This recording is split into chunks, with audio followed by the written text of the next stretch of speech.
So guys, ito guys, broccoli ganito pag tanggal ng broccoli guys para hindi malaglag yung mga dahon. Yan. Sa ilalim unahin guys. Sa ilalim tirahin guys. Diba? Yan o. Para hindi magsilaglagan yun. Laklak yun. Tapos, kuhain mo na yan.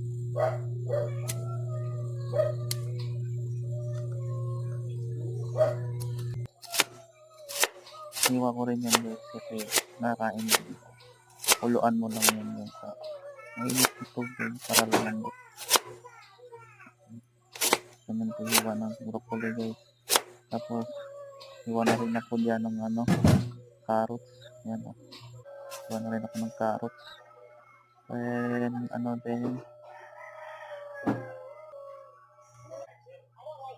pakuluan ko na yan guys. Napakuluan ko na. Tapos lulutuin na natin yan guys. Bawang, sibuyas lang guys. Ulit. Salamat.